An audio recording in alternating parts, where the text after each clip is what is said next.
Zeg maar doe maar teken als je live zit. Yes, can you guys hear me right now? Test 1, 2, test. This is not going well. This is not a good start. we tested this. Yeah, we got audio finally. Okay, this is really strange because we've been testing this for an entire week. Everything went well, and until we went live, everything crashed. You know what? Let's do this again, all right? Can we take some steps back? Just do as if nothing happened. Shall we do that? So I'm going to rewind. All right, can we get an applause? Can we get an intro music? Jill, can we get something?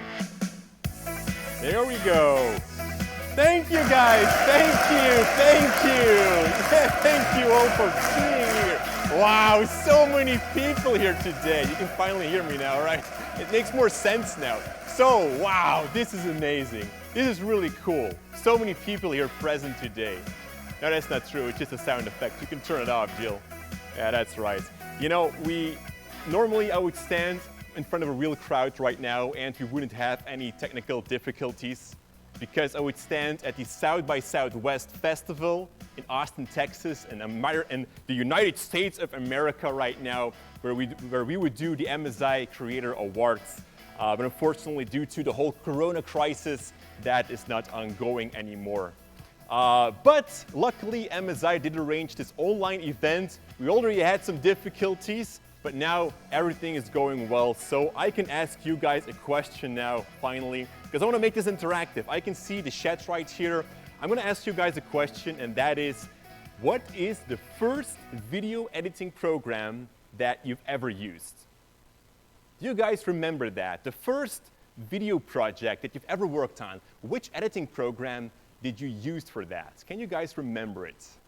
You know, it can be a mobile app maybe, or if it has been even longer, maybe some pre-installed editing program on your PC. I don't know. Let me know in the comments, guys.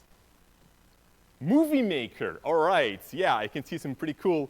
Camtasia, oh yeah, that's right. You can also edit with Camtasia, that's right. Pinnacle, this is actually very interesting. iMovie, some really nice programs there. You know, Sony Vegas, oh yeah, I almost forgot that one. For me, guys, that was Windows Movie Maker as well. Pre-installed on the Windows XP machine, and I would edit my skateboarding videos from back then. After that, I also jumped over to Pinnacle Studio. I see that someone else was also using that. I'm not sure if it was version 12, but it was Pinnacle Studio. And eventually, I ended up with Adobe Premiere Pro. Now, Adobe Premiere is in the category of the professional video editing programs, and it's way different than those pre-installed programs. So it was very difficult for me to get familiar with the user interface and everything. And back then, back in those days, you couldn't find any tutorials online. There were no help guides. There were just like a few forum posts somewhere. So I struggled a lot to learn that program. So what I did was I just clicked everywhere possible. I was trying to figure out how the program would work. And eventually, I learned how to animate a text in there using keyframes. And I thought, hey, why don't I just make a tutorial video of that and post that on YouTube? So that's what I did. And here you can see that. My very first program that I've ever, my very first tutorial, I'm sorry, that I've ever created. This is from back in 2007. Today it has around 500,000 views, which is pretty crazy. And without knowing that teenager Jordy has just started his career.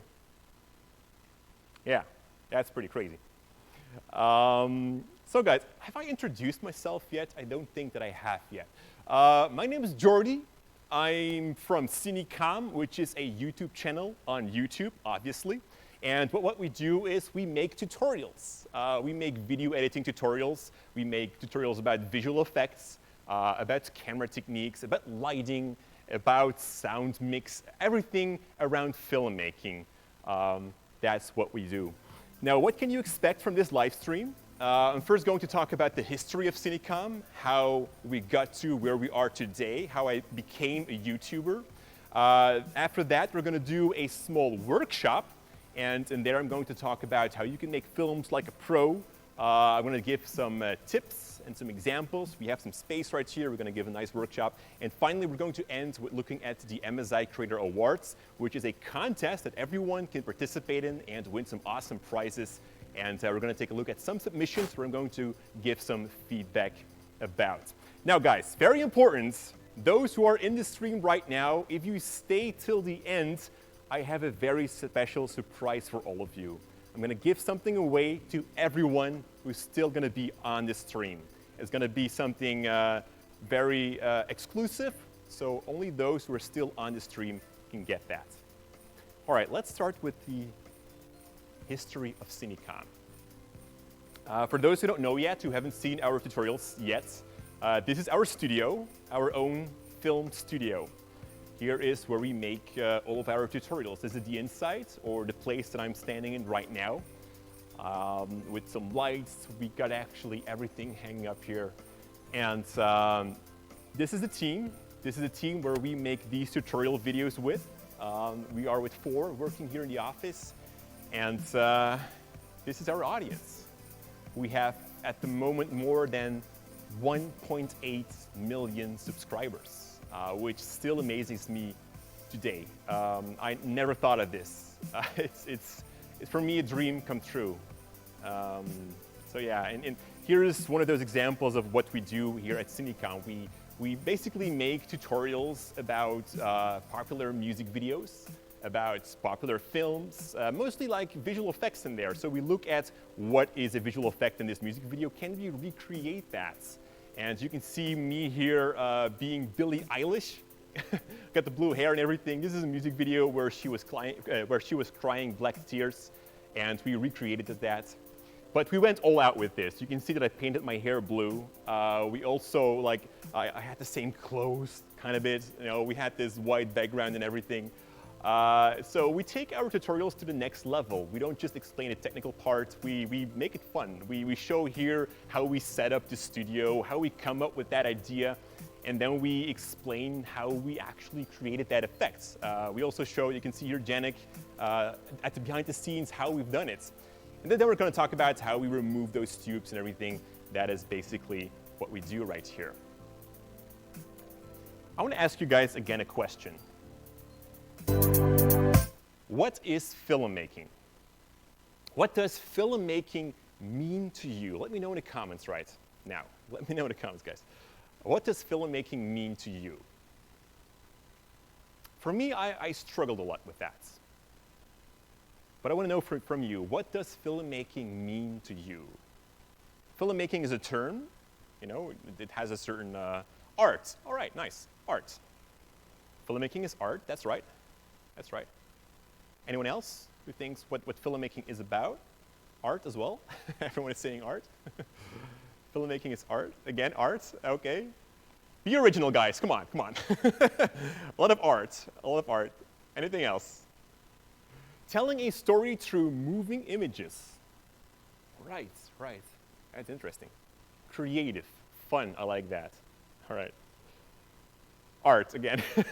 All right, let me talk about what filmmaking means to me. Storytelling, that's the last one that I'm seeing here. I struggled a lot with that. It took me 4 or even 5 years until I figured out what filmmaking is. And that question first popped in my mind when I went to film school. I went to the film school in Brussels, here in Belgium, where I live. And I went to film school because of that first tutorial video that I made in Premiere Pro. I loved creating things in Premiere, and I loved to take out my camera, film stuff, and edit that, and just do my own thing. And then I went to film school, and they taught me there everything about, you know, how to professionally use the film equipment there, how to tell a story by the rules of filmmaking. So I was learning a lot of things at film school, a lot of technical things, and by the time that I graduated, which was after 3 years, I knew everything about camera work. I knew everything, or at least the fundamental basics about lighting, about cinematography, about documentary shooting and everything.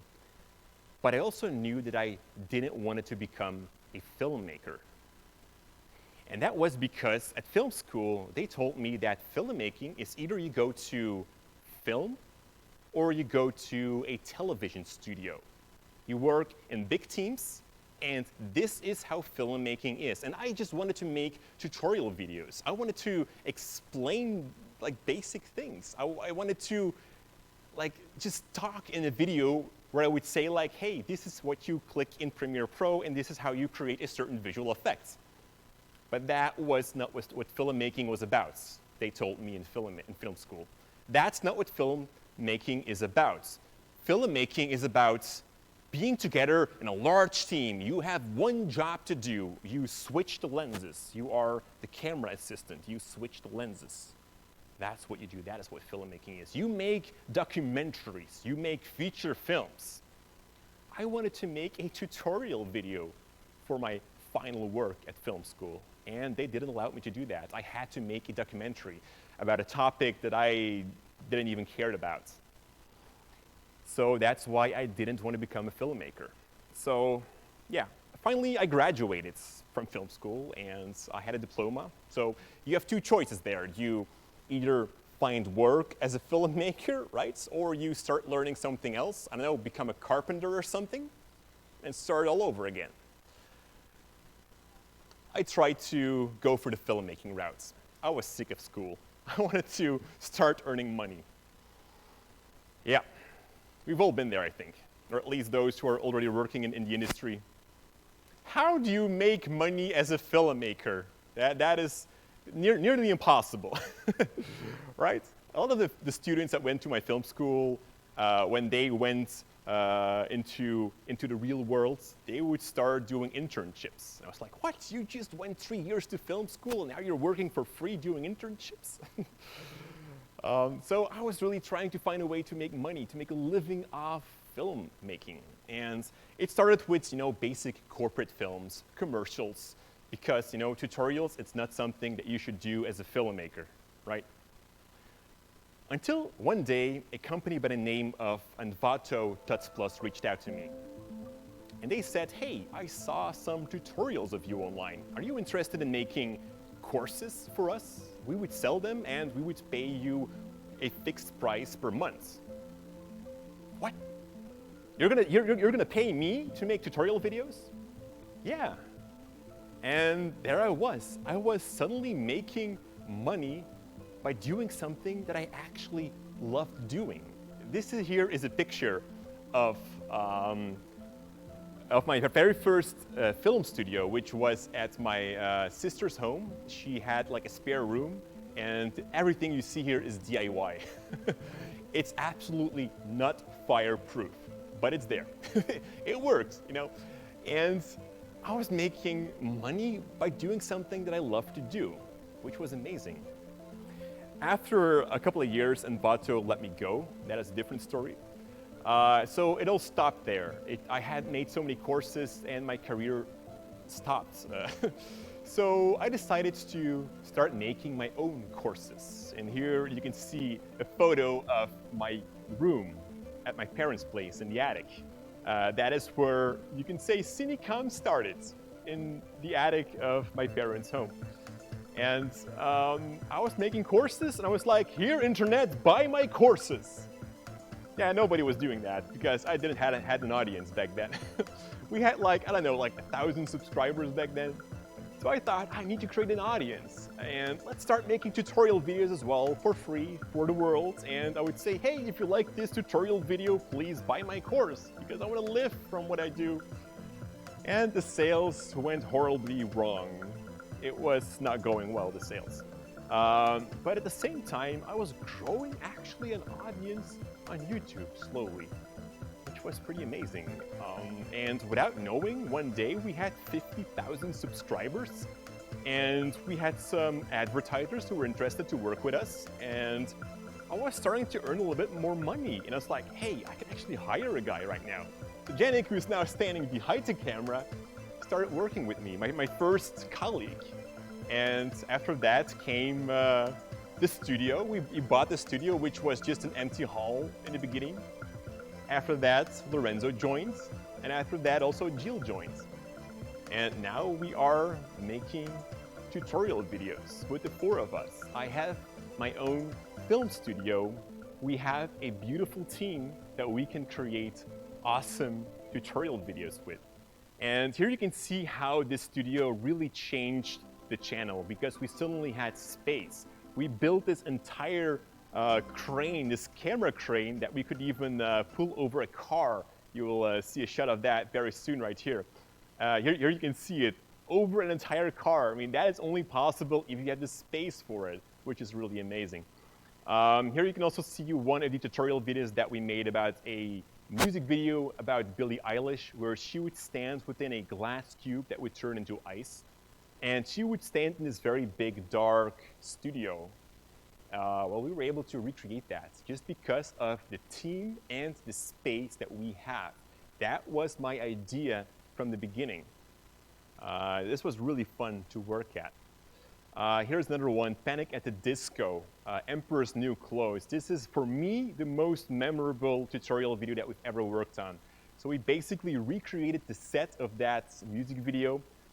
We can see here that we put a lot of dirt into the studio, and we would recreate this graveyard that the music video also had. And we hired this makeup artist who would turn me into a demon, which was a lot of fun. It was so much work, but it was so much fun.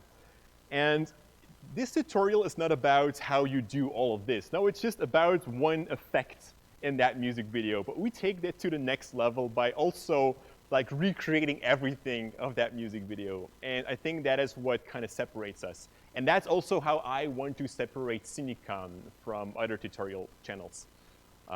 This is so much fun. Look at that. Jordy Demon. This was really fun if I look back on it. This is really amazing. So what we also did was an interactive series on our YouTube channel. Me and Janik, we would battle against each other.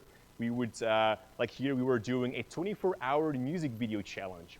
So we would both make a music video. We had 24 hours to do that, shoot and edit it, and then the audience, everyone on YouTube, can vote who won. Unfortunately, Janik won. But it was fun. It was fun. It was really fun. We also did like an editing contest where the audience, all of you guys, could send in footage, your shots, and then we would edit that. We had 3 hours to do so, and you guys could vote for it. And I think that I won that. Wasn't it, Janik? Yeah, I won that. That's right. So yeah. A question that we often get is, where do you get these ideas from? Well, we mostly try to leverage trends. We look at the trending page on YouTube, which music videos are trending. Is there maybe a new film that is coming out that we can find an effect in that we can recreate? Guys, do you have any questions? Right, before I forget. So Lorenzo is in contact with me through a chat right here, and he's saying, ask your audience for questions. Okay, guys, do you have questions? Let me know, because I want to make this interactive, that's right. That's where the ideas come from, basically. In the meantime, just ask questions, guys. We also always start from a problem and then find a solution. So if you want to create something, we just think, okay, what could be cool? Okay, that is cool. All right, how do we do that? You know, that is how we start. We usually just look at the sky, we grasp for ideas. Oh, you get your ideas by sleeping. That is very nice. Where do ideas come from while showering? Oh, yeah. That's right. Yeah, while showering. Yeah, like most of our ideas, we once did that, a video about where do ideas come from. And literally, here at Cinecom, we just look at the ceiling. We just grasp for ideas out of there. So yeah, where do your ideas come from? Let us know, guys. So while showering, yeah. Anyone else has some great tricks to find ideas for filmmaking? Let me know in the comments, guys. I'm always curious to that. We also always try to simplify tutorials. So the simplest possible way to create something. And for example, one time we made a tutorial about how to create 3D text inside Premiere Pro, which is, in my eyes, a simplified version. Ideas come while sports, yeah. I used to skateboard a lot, and I used to get a lot of ideas, but one time I broke something, and then I stopped skateboarding. No idea what I'm saying right now. Anyways, back to that 3D text. So, you know, After Effects is sometimes an extra step for people to enter. So that's why I decided one day to make a tutorial about how to create 3D text in Premiere Pro, because people have already access to Premiere. A stupid idea, but we made that tutorial and everyone loved it and learned new tricks. So we always try to find simplified ways. Watching a lot of YouTube videos, exactly. While singing, yeah, I should try that. Should I sing, guys? No? No, okay. They're yelling no. Okay, okay, I won't. All right, I want to go back to a previous question that I asked as well. This is a question to myself, again. What is filmmaking? So like I said, it's a question that I struggled with for many years. Because after film school, I didn't want to make films. But then I realized, when I was making, or after that, we got this team, we got this studio, we were making tutorial videos, then I realized what filmmaking actually is. Filmmaking is making videos or films about or in a way that you love to do it. That is what filmmaking is all about. Now guys, I want to end with one last slide right here. One day I got a message on Facebook from a student who's currently going to the same film school as I've been through, and he sends me this picture. This is a picture in class, in film school class. I've been in that same room as well, in the classroom. They are currently showing our tutorial videos in their class. So, yeah.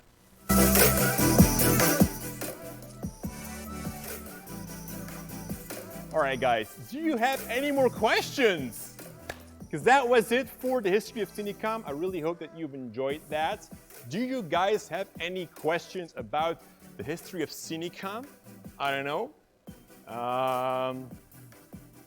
Something else? I haven't talked about everything yet because there's so much. I'm thinking about writing a book one day. I might be able to do that one day, like write a book about my life. I'm not sure if it might be interesting to some people. Jordy, do you have advice for young creators and filmmakers? Advice. Well, I think the moral of my presentation here is to follow your heart and don't listen to other people. I mean, listen to other people if they have good advice for you and if they can inspire you. But if they're telling you to not do something, then don't listen to them. Follow your heart. If you like to do something, just do that. That is very important. You know, that is what filmmaking is about, just doing something that you love to do. All right, are there any other questions? Have you ever had a problem with an idea and ended up not doing it? Yes, a lot of the times. So it's very hard to come up with ideas here at Cinecom. So we're constantly brainstorming about ideas. And I think that one time, Janik, I remember that one time we actually filmed something. It was for a giveaway. We had filmed this entire magic show, if you remember that. We had filmed everything, and then we said, no, this is not going to work. Back to the idea board. It happens a lot. It happens a lot. Okay, Marco El Hayani. How do you guys split the job between your team? Me and Janik, we started out first, and basically we would both do the same things. We would film each other. We would both edit. You know, we were working on the same tasks. Then Lorenzo joins, and suddenly we kind of opened up a new task. We said to Lorenzo, hey, can you shoot the behind the scenes? And if you followed us on YouTube, you also know that like one day we suddenly had more behind the scenes. So that was Lorenzo's job. And then Jill came in, and now Jill is doing the behind the scenes, and Lorenzo is more focusing on animations and everything. So by having more people on the team, actually more tasks or jobs are opening up, and we can do more within the tutorials. We can take it to the next level. That's kind of what we're doing here. Why are you making so much videos about Premiere Pro and not so much After Effects? I think recently we are doing a lot more about After Effects, most definitely. In the beginning, we would make a lot in Premiere because we found that everyone was already doing stuff in After Effects, and we would always look for new ways to do it. And talking about that 3D text that I was talking about previously, you would never make a 3D text in Premiere. But if you follow that tutorial, you will learn a lot of new insights about the program while making something crazy like that. And that was, for us, important to do. So sometimes we would make these crazy things in Premiere, but you would learn things by doing that. So, all right, how do you manage time? If there isn't enough time, what do? We work over hours. I would say that. We do over hours. We work extra. Yeah, I would say that it has gone better now. There was a time that it was really late every day, but it has gone better now. I think also because we are with more people now. We kind of know more the flow, the whole workflow here at Cinecom. So that goes better. But yeah, honestly, I'm not that good of a time manager myself. So I'm not the right person to ask that question to. But yeah, if it's not ready, you make over hours and you work through the nights. That's what you do. So many questions here. What can I do if I want to become a director? If you want to become a director, that's a whole different world that I honestly have not much that of experience in. What I would do is find the right people. That is very important. Find people with the same passion that also have that same drive as you have. Finds people like a camera guy, a cinematographer, a sound mixer, or whatever, that also want to go into the field of feature films and everything, so that you can lift up each other. Basically, what you have to do is make a short film, submit that to festivals, and that way try to win prizes, gain a name, and get yourself into the industry. But I think most important is to find people like-minded like you, and that's the first start to get going there. Okay, I'm gonna answer a few more questions, and then I'm gonna go. More questions? Yeah, more questions. All right, let's answer more questions. Let's do that. What can I do if I want to become? No, I just answered that. The quality and the type of camera matters. Well, interesting. It matters to an extent, the quality of your camera. But you also have to remember that your phone actually is a pretty good camera. It shoots 4K probably. If you would look 20 years back, the expensive cameras from 20 years back don't even come close to what your mobile phone can do. So I wouldn't worry too much. Filmmaking is more about storytelling. That's the most important thing. People are driven about a story, and not so much about the look or the quality of your camera. So I wouldn't worry too much about that in the beginning. How do you feel when you know that you've inspired thousands to get into filmmaking? It still feels very weird that I inspired so many people. The weirdest thing mostly is that I don't really see you guys. Eventually, it's just a number, like so many views on a YouTube video. So it still kind of feels weird. That's why I was really hoping to be in South by Southwest and actually seeing faces. But yeah, I still can't really believe it as of today. It still feels strange. Yeah, so how did you start up a filmmaking company? So after I graduated, I started immediately as an independent filmmaker doing freelance work.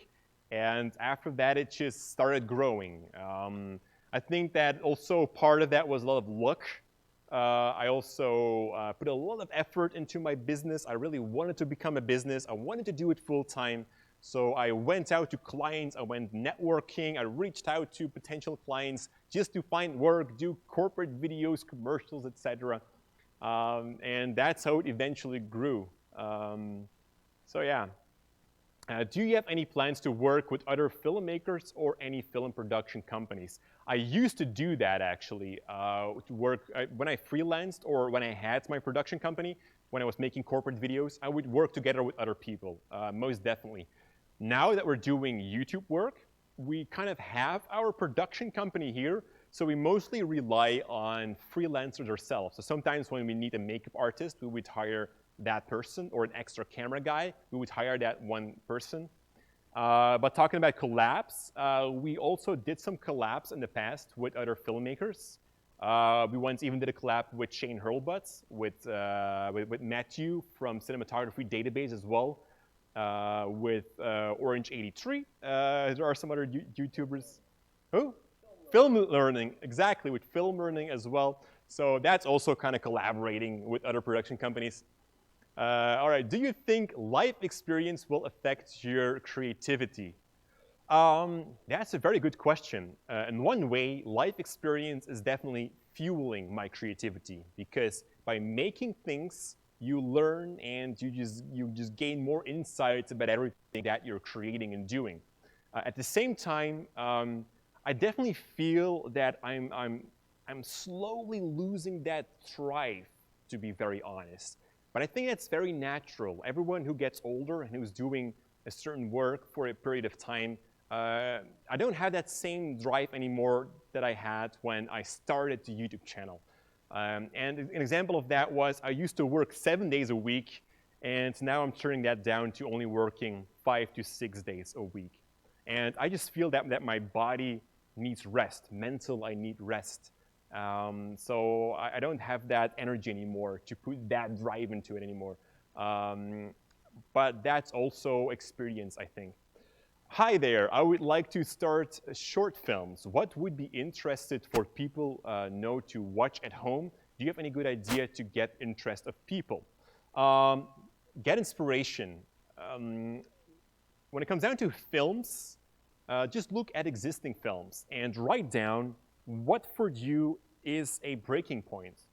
Like, where are the points in the film where you would press pause, get a new bag of chips, or turn it off, like change the channel? Write that down, and why is that? Or are there moments where you're sitting at the tip of your sofa, looking at the film playing, and you definitely don't want to miss anything right now? Your girlfriend next to you has to shut up because you're focused on a film. Write that down. Why is that? So you can learn a lot by existing films. Learn which techniques that they are using, and try to use those techniques in your story as well while you're writing. A good start is to start with a 3-act structure, which is a technique to write scenarios, which helps to keep the audience interest. So if you would look on Google for that 3-act structure, you will find something. All right, because we also have a workshop. I'm answering a lot of questions here. I'm going to answer the last ones here that I see on the screen. Then we're going to do a workshop, and then definitely I'm going to answer some more questions. When did you first partnering with companies on YouTube? So we first started partnering up with companies on YouTube, which was at around, I think, 50,000 subscribers. Or no, even less. I think at around 10,000 subscribers. Basically, companies were sending us emails saying, hey, we've got a product, would you want to do this? In the beginning, it was just a trade. They would send me a product, and I would make a video of it. The first company ever was Canova with their slider. They have seen our slider tips video. And I think the first paid clients were at around 50,000 subscribers. Yeah. It wasn't much in the beginning because people sometimes think that YouTubers earn so much money. I can't complain, definitely not, but I'm also not swimming in the money. But I'm just happy that we have the studio, that we have the people, and that we can just do this full time. I'm really happy about that. All right, last question. Okay, yes. All right, let's go do that first. I see there's a little change in the plan. Let's do that. All right, so what I want to do next, guys, is MSI is doing this online event right here. Basically, what MSI is doing, the Creator Awards, is you can submit a piece of work. And by that, you're entering a competition. And you can win some amazing prizes by doing so. And you can find everything on the website of the MSI Creator Awards. We should be on that right now. And let me just scroll to the submissions. And if everything went well, me and Lorenzo should be perfectly in sync right now. Oh, too far. Okay, let me just scroll back. No, let me scroll back up. No, I'm making it hard for him now right at the moment. All right, anyways, here you can see a bunch of submissions that have already come through. There are 3 categories. We got 2D, with your illustrations. You can also enter for 3D, like Cinema 4D, animations and everything, and video editing, which I'm going to be the host of, which is why we're doing this session right now. And here are a bunch of submissions. I'm going to pick out 5 of them and give some feedback. And we're going to start with Dima.film. Great job what you've done right here. I love the transition in the beginning. You've created this visual effect like right here with the lighting. And I love that the lighting in the city also reflects very well. You've got this endless loop, really well done. I really like what you've done right here. I hope that you have a good chance to win. I'm going to be in the judge as well, by the way. Anyways, we got more submissions. I'm not sure where they are. Anyways, I'm looking here right now at Jan Jordan. That comes close to Jordy. You've made something about social distancing where you can't sit in the plane, but you have to sit on the engine. Really clever. I love that. I really liked your green keying right here. Can we show it a little bit longer, Jill? All right, because he's controlling the video.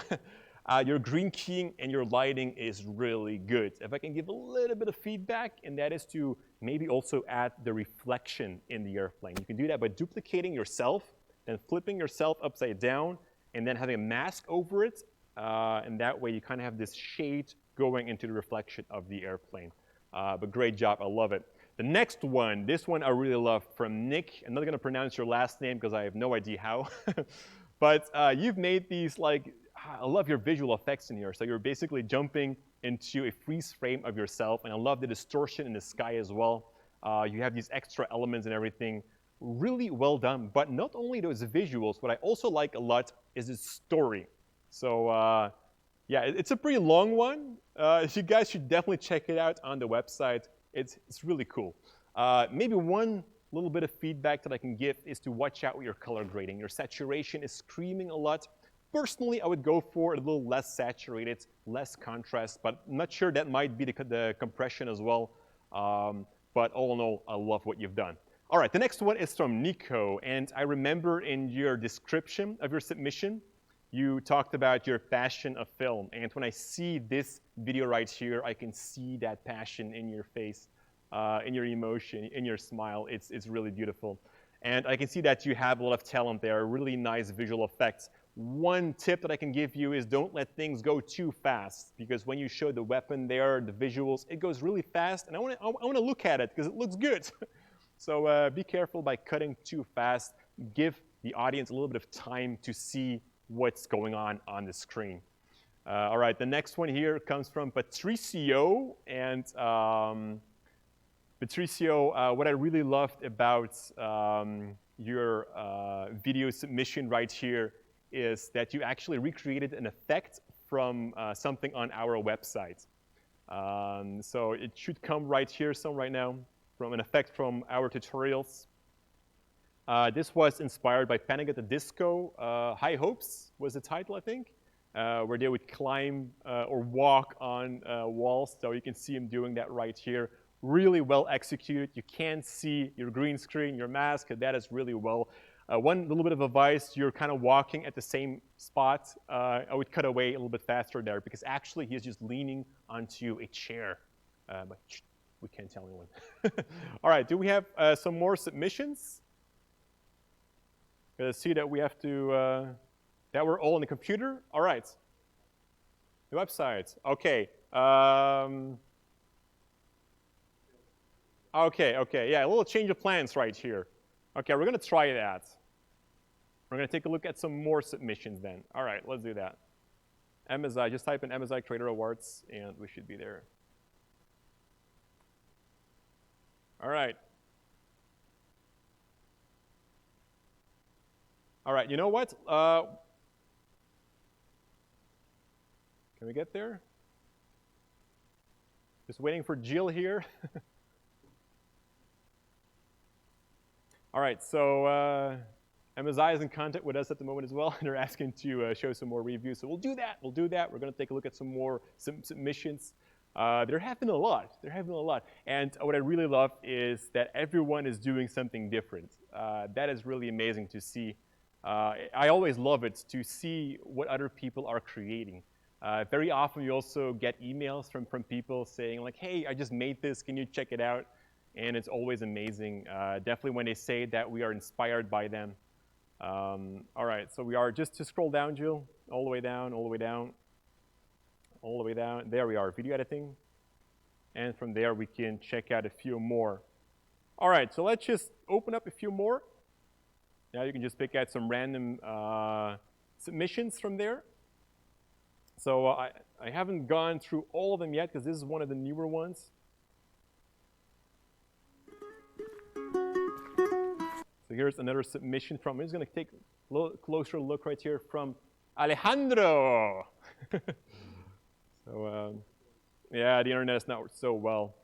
All right, you know what, guys? We're going to continue. We're going to do the workshop right now because we got some slow internet on that PC. But everyone, please go check it out, the MSI Creator Awards on the website. You can see all the submissions there. And I'm going to go through all of them when I'm going to be the judge for selecting the winner for that person who can win the awesome prizes. All right, I have to look a little bit here in my schedule because we're mixing up some things. We're going to go to the workshop right now. And the one thing that I want to remind you guys too as well is that I've got a very special surprise by the end of the session of the live stream, only to those who are still on the live stream. So definitely make sure to stay till the end because it's very exclusive. And also, if you have any questions during the workshop about anything that we're going to do right now, just let us know, and I'm going to answer them. All right, here we go with the workshop. So I'm going to talk about how to create videos like a pro. MSI asked me to talk about that. And what for me is professional looking videos, that to me, that means creating depth. It's one of the basics of filmmaking, creating depth. And I also want to start with one of the basic things. So Jill over there has a flying camera. And what I want you to do is just close the aperture for a moment. And as he does that, the screen will go very dark. So he's going to have to lift up his ISO. You'll see a lot of grain, but that is all for a good purpose. Because right now you'll see that the background behind me and myself are both in focus. We're both sharp. And that way the image looks kind of flat. You know, whenever we look at a video, it's flat. You know, an iPad is flat. It's not 3D. Although we capture a 3D environment, we're actually looking at a flat object. So what we do is open up the aperture. And if you take a medium shot of me right now, you'll see that now beautifully, if you open up that aperture, that the background gets out of focus and I'm in focus. We are separating the subject, which is me, from the background. That is the very, very basics of creating depth. All right, also another thing is if you zoom, if you go wide angle, you can do that for a moment. If you go wide angle, we also get a less shallow depth of field. The background now becomes more in focus. But by zooming in, you'll see that I become more in focus and the background more out of focus. We're shallowing that depth of field. All right, another trick to create more sense of depth, because that's what we want to do, we want to give that to the audience, is to work with foreground objects. So you can take the plant over there and just film me. So right now we've got a plant, we've got me, and we've got the background. We're basically creating these layers in our video. And that way we're telling the audience like, hey, there's depth. You know, we're working with a 3D environment right here. So try to work with those objects in the front. Now the next thing is to move your camera. So if you move your camera a little bit to the left and the right. By the way, guys, you can ask questions about anything that I'm doing right here, right now. Just let me know. So if you move the camera a little bit, we kind of get this parallax. We get a more sense of where the objects are in the environment. We get a more sense of how big the space is if you move the object. And you can do that like Jill is doing right now, just simply moving left and the right. You know, you can use your hips, you can use like bend on your knees, whatever, to get some movement into there. So that are some tips with the camera. The next thing I want to talk about is lighting. And you don't need special lights. You can even use the sunlight for these basic techniques. And for that, I'm going to ask Kim, our beautiful model today. Those who have been following us for a very long time might know Kim. She used to appear a lot in the beginning tutorial videos, but when Janik joined, you know, she was not needed anymore. I'm sorry. But you're back needed to be here in the live stream. I want to talk a little bit about lighting. I just took my mouse. I don't need that. I need lights. And we're going to just do something real quick. So I got these two lights. You can take a medium shot of Kim right here, too. So I'm just going to turn these on. By the way, guys, this can also be the sunlight. And again, if you have questions about anything that I'm doing right here, just go ahead and ask. I'll be happy to answer them. I'm just going to turn off the frontal lighting for a moment. It's getting a little bit dark right now. So Kim needs light. So what I'm going to do is add light. But this is pretty flat. And the reason for that is when I would ask you to draw a sphere, would you draw a circle or would you draw a circle with a shade on it? Probably with a shade on it. That actually shows a ball. And Kim is also a 3D object. I can't say object. She's a woman, of course. But she's three-dimensional. She's not two-dimensional, right? So that is why we're moving the light to one side. We're creating a shadow over her face. And that way we get a better sense of her being three-dimensional. This is the key light, by the way, guys. And next trick is to shoot against the shadow side. So Kim, you can look at me right now. And I'm holding the light right here on her right side. So the first thing that the camera sees now is Kim's shadow side. And that way, the light here on her other side is pushing Kim forward. We are bringing her more loose from the background.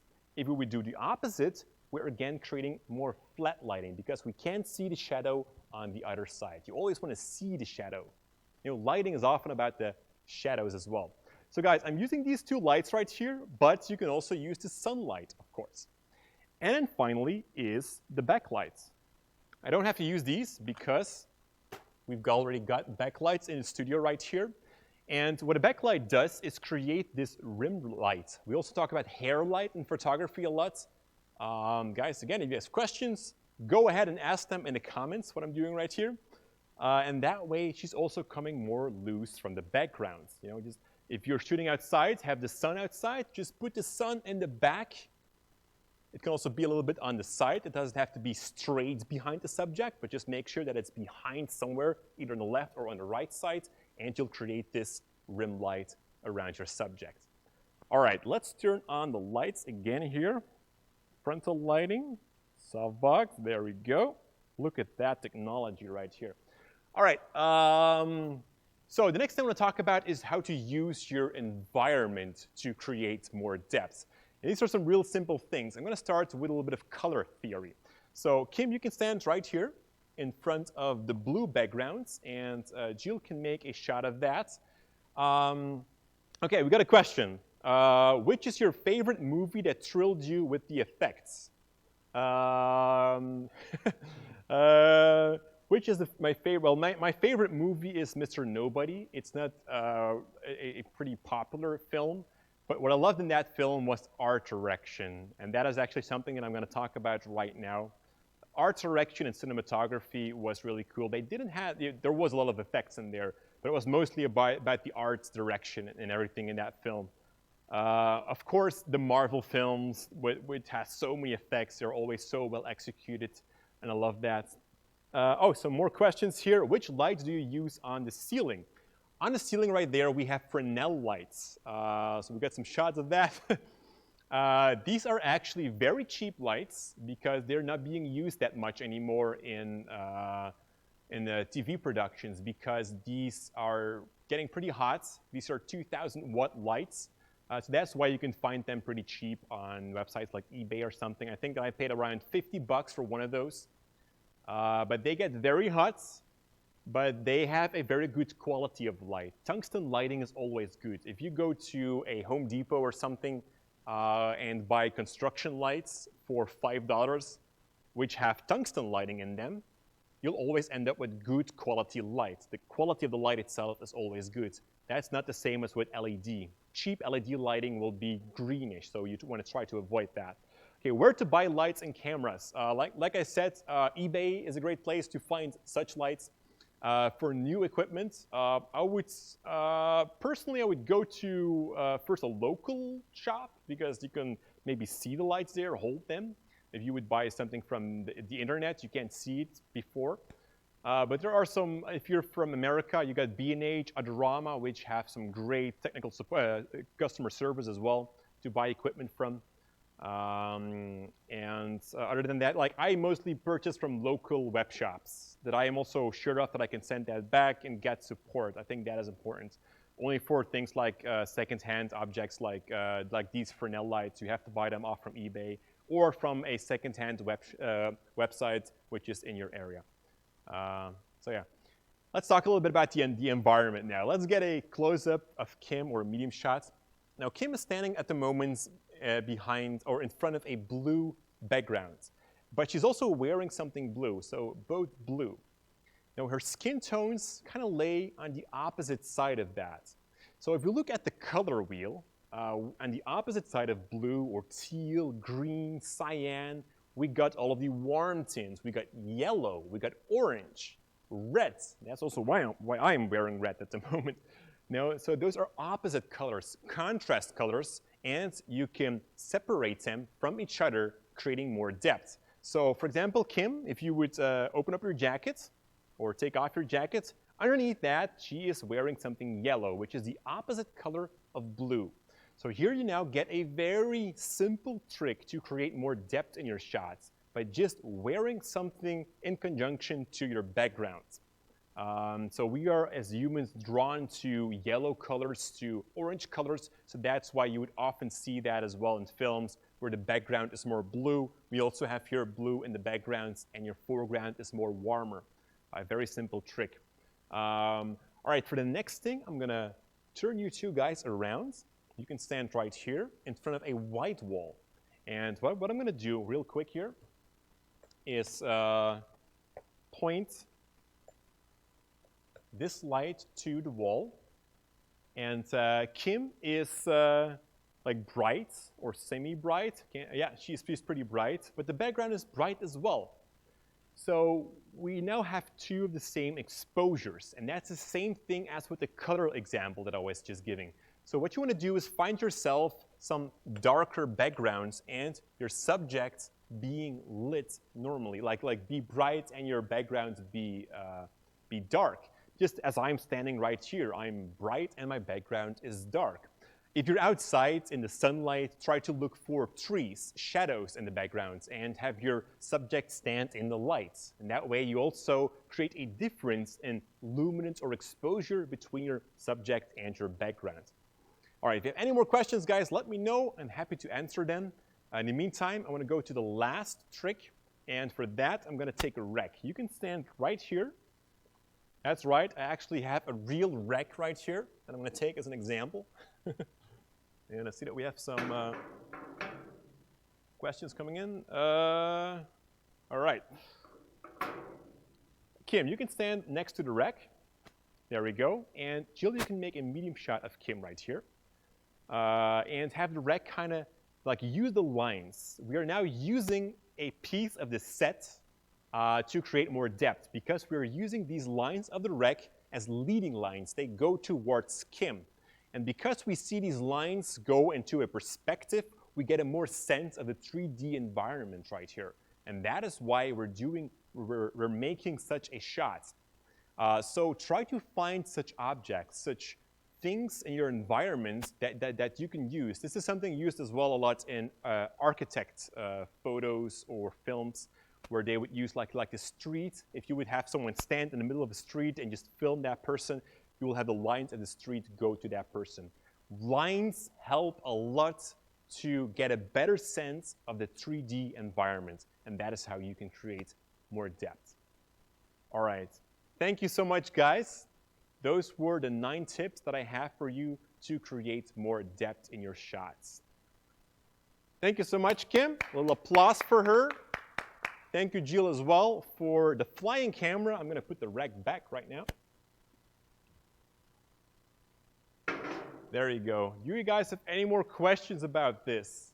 Like how you can create more depth? Let me know in the comments.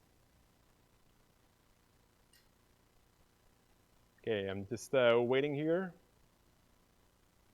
Do you have any more questions? Okay, lens that you can suggest. There's one very popular lens that I think a lot of filmmakers use, and that is the Sigma 18 to 35 millimeters 1.8. You have different mounts for that. We have the Nikon mount, but you also have a Canon mount. So you can use it on different cameras. The Sigma 18 to 35 millimeters 1.8. It's a super good lens. You get a very nice range, wide angle, a little bit of tele on a 35, and you have that 1.8 aperture, which puts your background nicely out of focus. What's the best position for the lights? Shadows always appear for me. I'm not using bright enough lights.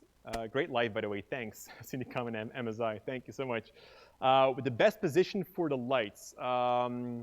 So what you, like I said in my workshop, you always want to make sure that it comes from a side. Always shoot against the shadow side. So if I'm looking to there, and Janik is filming me here in a medium shot, like this side right here should be dark, and this side here should be darker. Maybe it's better to stand like this, right? Now this here, no, was I standing good? Turn off the light. Thank you. There we go. So like this, there we go. So now I have a shadow side right here. And now I actually, my light is there, is standing on the right side. But if we're gonna do the opposite and do this, there we go. I'm just gonna stand here.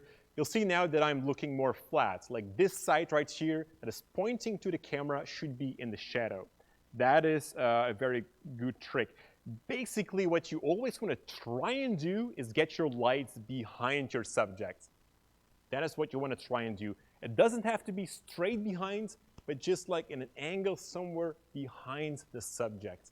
I think that is a great start for if you're having trouble with placing lights. What are some good tips for filmmaking with my phone? There's an app called Filmmaking Pro, which unlocks a lot of manual options on your mobile phone. That is something that I can suggest. It does cost some money, I think $5 or something, but it's definitely worth it, the app, because it unlocks everything that you can do on a professional camera as well. You can set white balance, manual ISO, aperture, all of those controls through that app. You can even film and lock, I think, which is pretty cool. Furthermore, I wouldn't worry too much about like the device itself. If you're shooting with your phone, just try to apply the same rules of filmmaking that you would do with a normal camera. For example, like medium shots, how you frame that, long shots, how you make it travel. Those things are exactly the same with a $100,000 camera as with a $50 toy camera. So it doesn't matter. These are the rules of filmmaking. So I wouldn't bother too much about your phone. Get that app, the Filmmaking Pro, and that will unlock those possibilities.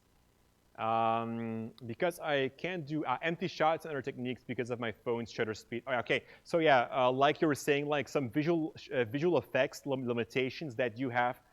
So yeah, try to find an app that allows you to create manual settings, like the Filmmaking Pro. And okay.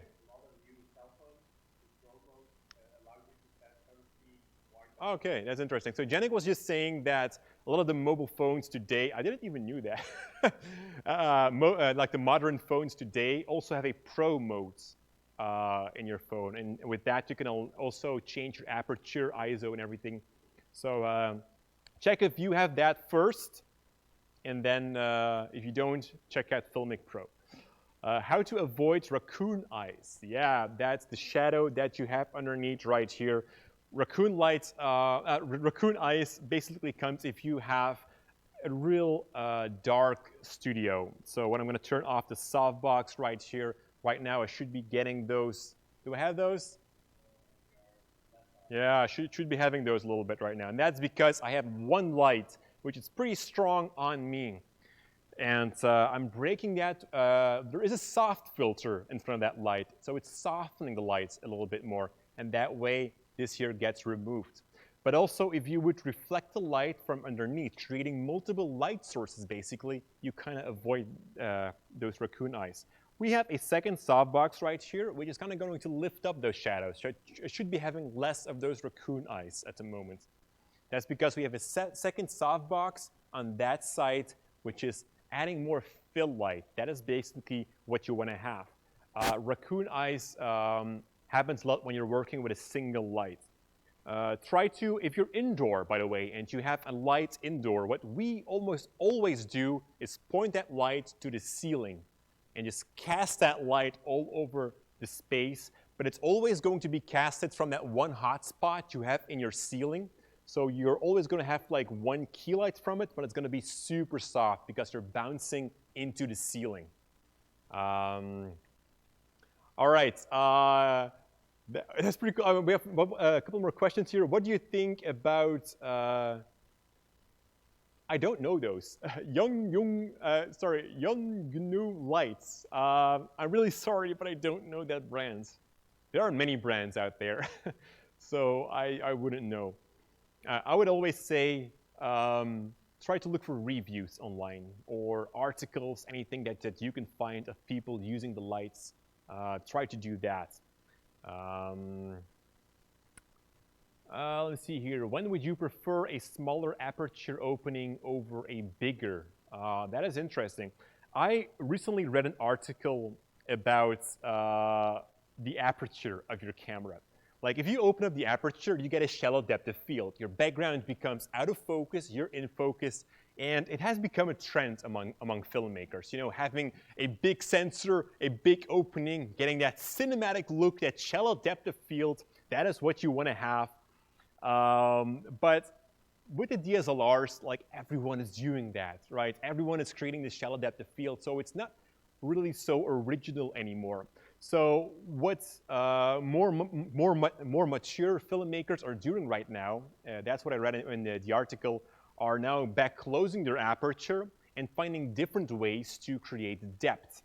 Like I said, like try to find leading lines, try to work with that, try to work with art direction.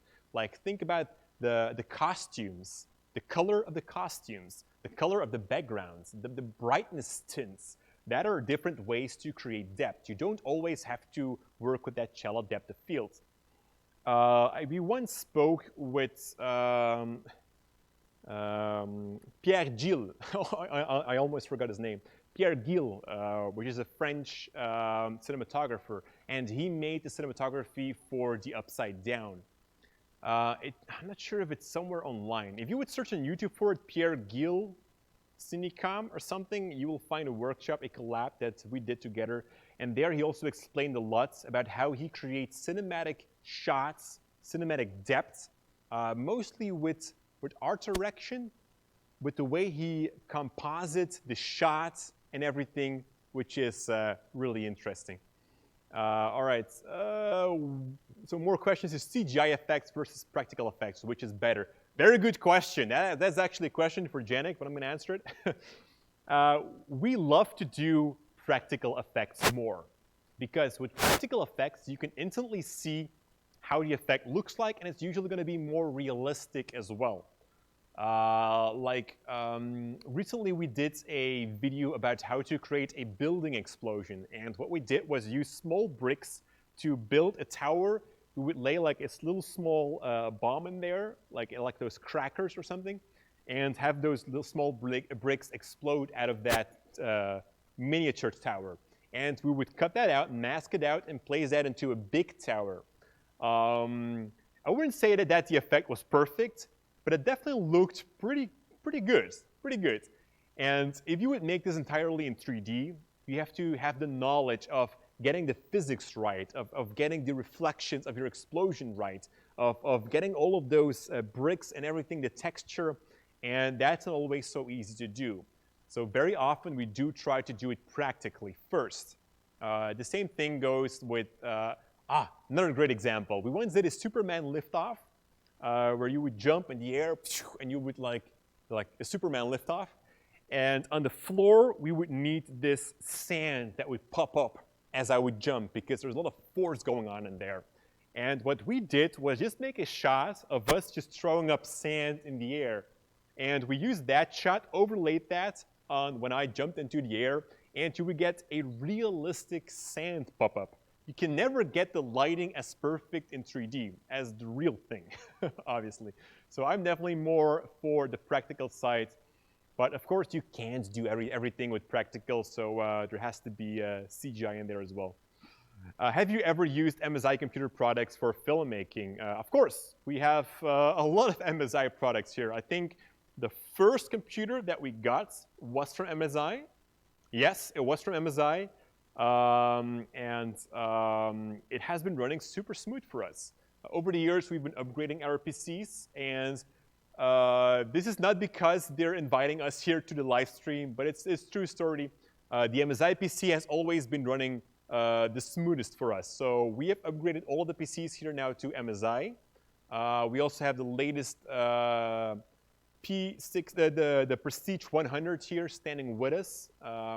And I love the design of that as well. I have it at home too, at my desk, because it's such a nice design, the PC. So I have it standing there on my desk. But yeah, I've always been loving the MSI products. And again, that is not because they're sponsoring this. It's I'm also very picky with sponsors. I always want to try out the products first, and then we work together with those partners. All right, some more questions. My ISO is on 100, but I still get noise and low light. Why? Very good question there. I love that. So noise in your shot is not always about your ISO setting. There are two factors that you have to think about. The first thing is your the standard ISO, or the calibration of your sensor has a certain ISO value, which is, what's the name of that? Standard ISO setting? What's the name of that? The calibration of the sensor. I forgot the name. We're all thinking right now. Like a standard ISO. The native. Native. I was looking for that word. The native ISO of your camera. So anyways, every camera has a native ISO. With the red over there, which Jenning is filming with right now, is 800 and 1600 as well. There are two native ISOs. On that ISO, you will get the least noise. So going below that would actually create more noise. The next thing is the way that you light your scenery. If you have a very dark scene, you will get noise. Period. You need to add light in your scene. And what you want to make sure is not to crank up your ISO too much, because that will create noise. If you have a dark scene, try to find that bright spot in your shot and focus on that. But basically, if you're seeing noise in your shot at 100 ISO, you just need to either pump up that ISO more to 400 or 800, and it should actually be better, or find more lights. It probably means that your lens isn't fast enough. I don't know. I hope that kind of helps. We actually have a lot of videos about shooting in low light. And I'm always trying to avoid noise. So if you would search for Cinecom low light shooting, you will definitely find a great tutorial about tricks, how to get less noise at 100 ISO. Can you explain the perfect green screen lighting? Yes, Cinecom green screen tutorial on YouTube. No, for real. Great tip that I can give about green screen lighting is create zones. You have two zones. One is your green screen, and you want to make sure that you've got the basics right. You've got an even lighting on the green screen, and that there are no wrinkles in it. And then the second zone is your subject. You want to make sure that the lighting of your green screen is not casting light on your subject. So try to take as much distance as possible, social distancing from your green screen, and it should turn out better. Also, what we like to work with is some backlight. Having light on the back of your subject will kind of lift up the green spill that you're getting from your green screen. So that is a good tip as well. But I think most important is try to take distance from your green screen. Your green screen is one zone, and then your subject is one zone. And both the lighting on your subject and your green screen cannot interact. Like if your lighting on your subject is going to cast shadows on the green screen, no, that is not good. All right, and that is the last question. And it's pretty funny. MSI is now asking us to do a studio tour Are we ready to do that? All right, let's do a studio tour. Only lower floor. Okay, that's good. We can go upstairs there if we like so. We can go up to the studio. All right, do we have a flying camera? Okay. MSI, you're definitely not making it easy for us today. We had prepared the schedule, and they were asking, can you do this? Can you do that? But it's keeping things interesting, right? Else it would be too easy today, right? We already had some difficulties in the beginning. All right, can you guys see me there? Can you guys see me there? All right, Jill, let's do a studio tour. Let's start in that corner over there. Come on, Jill, come on. Let's do a studio tour. So right here, we've got a corner of the studio. This is basically just one big space. We got a bunch of lights here. Look at that. Normally, these lights stand in the corner away. But yeah, this is usually just empty here. This is pretty empty. Here you can see the live stream setup where Lorenzo is freaking out because the audio wasn't working in the beginning. He was sweating. Look at all the water here. That's just all sweat from Lorenzo. Here we have that big softbox that I was talking about earlier. And we've got 3 Fresnel lights that are casting lights through that and just kind of filling up the entire space right here. I'm going to turn on the studio lights. Can I do that? Look at that. Here, with one press of a button, we got lights. There could be some flickering at the moment. I'm sorry for that, but that's because the work lights.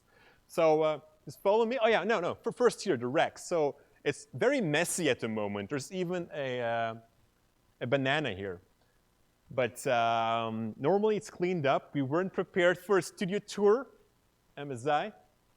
And so here we've got the materials. We got like small screws. We got clamps. You need clamps, right? We got like rig parts. We got everything here. We got like a follow focus. We got a whole basket with shoes. And I have no idea why, but Lorenzo one day also just brought his shoes to the studio. Just put them in the basket, so now we've got a basket full of shoes. So yeah, we got filters, so we use them to change the colors of the light, which is a lot of fun. With this, we can clean. What else do we got right here? On the other side, it's pretty empty now because we've got some stuff in the studio, but we have lights right here. We got a gimbal. We got gimbal. We got lots of gimbals right here. Smoke machines, haze machines. We got sliders here from Electron. We got some drapes, some cloths, tripods from Sackler. Here we have the lighting system where I can control all the lights with. But we can also do that through an iPad. So we've got green screens right here. We got the batteries here. We got a Nerf gun right here. We got a basketball bat. This is a baseball bat, not a basketball bat. This is when, for Harley Quinn. Yeah, Harley Quinn. We did a video with MSI as well where we recreated an action scene with Harley Quinn and she would use the baseball bat, and they're really awesome. What else do we have here? Like junk. We got a light right here. Clothes. We actually dress up a lot. This is fun. Look at that. We got like a wig here. For every sketch that we do, we can always dress ourselves. So we always have something on our hands to do to pack. Oh, Justine. Oh yeah. Don't watch, guys. Don't watch. This is Justine, our doll that we use to light, but she's currently not wearing any clothes. It's a doll, guys. It's a doll. So we use that to practice lighting with. So we just put the doll in the middle of the studio. We can set lights around her, and that way we can see how the lighting looks. This is on wheels, by the way. This is on wheels. We've got all the tripods in here, like light stands and everything. So this is all of our materials. We've got some more costumes here. More costumes. We've got Cinecom t-shirts. Look at that. That's the official Copycat Friday t-shirt. So you want to see Janek's t-shirt? It's all sweaty. It has like these rings in it from sweat. Follow me, guys. We got junk right here. We got junk. We got a box right here from the MSI screen. Very important because it's a pretty nice box. We got lots of toilet paper, guys. Lots of that. Lots of it. You know, we were before the hoarders of the toilet paper. We were making trends. All right, join me here into the bathroom. Come on, Jill. Join me into the bathroom. So here we can take showers. We prepare ourselves. I got this thing. Wow, my hair is not looking good. Wow. I actually took a shower today, or was it yesterday? And look how filthy that is. Anyways, we should clean up here as well. We should clean up everywhere. We weren't prepared for this studio tour. Here we've got a toilet. Every studio needs a toilet, right? Exactly. Let's continue. Watch out, Jill, that you don't trip over anything. Watch out. So, what else do we got? We got the red camera right here. You probably guys want to see that. Come here, I'll take a look at that red camera. Look at that here. The red camera. Pretty awesome. What? Yeah, I can't read that. What? I'm going to continue. So I'm just going to continue. Come on. We got the workshop right here. We got Rex with stuff in it. And let me show you guys what? Are we going to quit? You can load the live stream whenever you want. Okay, no. We're going to finish the studio tour. You want a studio tour? We're going to do a studio tour. Come on with me, Jill. Come on with me. So right now, we're going to go upstairs. This is an elevator lift that we use to change the lights and everything there. So we're going up. Oh, yes, there we go. Pretty cool. So this is the upstairs. This is the second floor of the studio. So here we've got all the lights and everything. But if you walk to that side, what? Am I there? Pretty awesome, right, guys? So here is actually a storage room. We got junk. But here is where it all plays out. This right here is that famous studio where we do all of our presentations from. We got the mic right here. We got a light over there.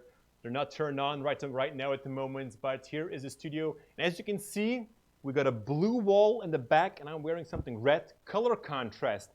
We actually made a very big mistake somewhere through the history of the YouTube channel where we once had a red studio wearing red clothes. So that is not good color contrast. Yeah, turn on that light. There we go. Wow. So this is looking better. So here we do all of those presentations, which is upstairs. So yeah. We also once, do you guys know that song, I Love It? With the big, let me just show you guys that. That's pretty cool. Huge copycat shirts. We're like Roblox guys. If you search for I Love It Cinecom, you will find it somewhere. Anyways, join you back. Watch out here, Jill. Watch out. We're going back down. And that's pretty much, that's pretty much a studio where we work every day. I'm getting pretty tired right now. What? Office. Go to the office. All right, let's go to the office. No, not go to the office. Yeah, let's go to the office. You guys want to see, whoa. I'm actually getting pretty tired. So there are the office. You know what? Let's not go to the office. You guys just have to check out our YouTube channel, and you will find lots of more studio tours. I want to keep something as a surprise, right? There are the offices. All right, guys. I promised you something. I promised those who would stay until the end of the stream would get a very special surprise. I really hope that you've enjoyed the stream.